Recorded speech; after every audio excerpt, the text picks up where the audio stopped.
ಸುದ್ದಿಸಾಕ್ಷಿ news ಚಾನಲ್ಗೆ ಸ್ವಾಗತ. ಹಿಂದೂ ಧರ್ಮದ ಸಂಪ್ರದಾಯ ಮತ್ತು ಸಂಸ್ಕೃತಿಯಲ್ಲಿ ಶ್ರೀಕೃಷ್ಣ ಜನ್ಮಾಷ್ಟಮಿ ಆಚರಣೆಗೆ ವಿಶಿಷ್ಟ ಹಾಗೂ ಅಗ್ರಸ್ಥಾನವಿದೆ ಎಂದು ಜಿಲ್ಲಾ ಉಸ್ತುವಾರಿ ಸಚಿವರಾದ ಡಾಕ್ಟರ್ ಎಂ.ಸಿ. ಸುಧಾಕರ್ ತಿಳಿಸಿದರು. ಅವರು ಜಿಲ್ಲಾಡಳಿತ, ಜಿಲ್ಲಾ ಪಂಚಾಯಿತಿ, ಕನ್ನಡ ಮತ್ತು ಸಂಸ್ಕೃತಿ ಇಲಾಖೆ ಮತ್ತು ಯಾದವರ ಕ್ಷೇಮಾಭಿವೃದ್ಧಿ ಸಂಘದ ಸಂಯುಕ್ತಾಶ್ರಯದಲ್ಲಿ ಚಿಕ್ಕಬಳ್ಳಾಪುರ ನಗರದ ಎಂಜಿ ರಸ್ತೆಯಲ್ಲಿರುವ ಶ್ರೀ ವೇಣುಗೋಪಾಲ ಸ್ವಾಮಿ ದೇವಸ್ಥಾನದಲ್ಲಿ ಹಮ್ಮಿಕೊಂಡಿದ್ದ ಶ್ರೀಕೃಷ್ಣ ಜನ್ಮಾಷ್ಟಮಿ ಕಾರ್ಯಕ್ರಮದಲ್ಲಿ ಭಾಗವಹಿಸಿ ಮಾತನಾಡಿದರು. ಧರ್ಮದ ರಕ್ಷಣೆಗಾಗಿ ಶ್ರೀಕೃಷ್ಣ ಪರಮಾತ್ಮನು ತೆಗೆದುಕೊಂಡ ನಿರ್ಧಾರ ಸತ್ಯದ ದಾರಿಯಾಗಿತ್ತು. ಶ್ರೀಕೃಷ್ಣ ಜನ್ಮಾಷ್ಟಮಿ ಯಾವುದೇ ಒಂದು ಜಾತಿಯ ಅಥವಾ ವರ್ಗಕ್ಕೆ ಸೀಮಿತವಾದುದಲ್ಲ. ಎಲ್ಲರೂ ಶ್ರೀಕೃಷ್ಣನು ಬೋಧಿಸಿದ ಭಗವದ್ಗೀತೆಯ ಶ್ಲೋಕಗಳನ್ನು ಅಧ್ಯಯನ ಮಾಡಿ ಅರ್ಥೈಸಿಕೊಂಡು ಜೀವನದಲ್ಲಿ ರೂಢಿಸಿಕೊಳ್ಳಬೇಕೆಂದು ಸಚಿವರು ಕರೆ ನೀಡಿದರು.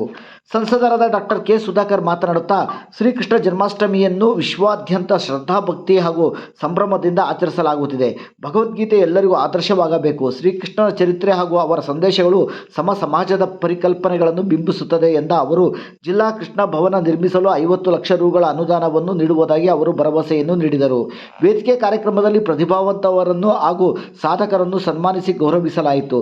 ವೇದಿಕೆ ಕಾರ್ಯಕ್ರಮದ ನಂತರ ಶ್ರೀಕೃಷ್ಣನ ಹೂವಿನ ಪಲ್ಲಕ್ಕಿಯಲ್ಲಿ ನಗರದ ರಾಜ ಬೀದಿಗಳಲ್ಲಿ ಮೆರವಣಿಗೆ ಮಾಡಲಾಯಿತು.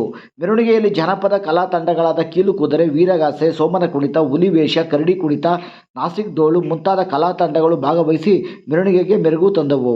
ಕಾರ್ಯಕ್ರಮದಲ್ಲಿ ಶಾಸಕರಾದ ಪ್ರದೀಪ್ ಈಶ್ವರ್, ಜಿಲ್ಲಾಧಿಕಾರಿ ಪಿ.ಎನ್. ರವೀಂದ್ರ, ಜಿಲ್ಲಾ ಪಂಚಾಯಿತಿ ಸಿ.ಎಸ್. ನಿಟ್ಟಾಲಿ, ಉಪವಿಭಾಗಾಧಿಕಾರಿ ಅಶ್ವಿನ್, ನಗರಾಭಿವೃದ್ಧಿ ಪ್ರಾಧಿಕಾರದ ಅಧ್ಯಕ್ಷ ಕೇಶವರೆಡ್ಡಿ, ತಹಶೀಲ್ದಾರ್ ಅನಿಲ್, ಜಿಲ್ಲಾ ಪಂಚಾಯಿತಿ ಮಾಜಿ ಅಧ್ಯಕ್ಷ, ಯಾದವರ ಕ್ಷೇಮಾಭಿವೃದ್ಧಿ ಸಂಘದ ಜಿಲ್ಲಾ ಗೌರವಾಧ್ಯಕ್ಷ ಕೆ. ಮುನೇಗೌಡ, ಯಾದವ ಸಂಘದ ನಿರ್ದೇಶಕ ಎಂ. ಗಂಗಾಧರ್, ಜಿಲ್ಲಾಧ್ಯಕ್ಷ ಆರ್. ವೆಂಕಟೇಶ್, ತಾಲೂಕು ಅಧ್ಯಕ್ಷ ಮುನಿಕೃಷ್ಣ, ಕೆ.ವಿ. ನಾಗರಾಜ್, ಮುತ್ತರಾಯಪ್ಪ ಸೇರಿದಂತೆ ಸಾವಿರಾರು ಸಂಖ್ಯೆಯಲ್ಲಿ ಸಾರ್ವಜನಿಕರು ಕಾರ್ಯಕ್ರಮದಲ್ಲಿ ಭಾಗವಹಿಸಿದರು.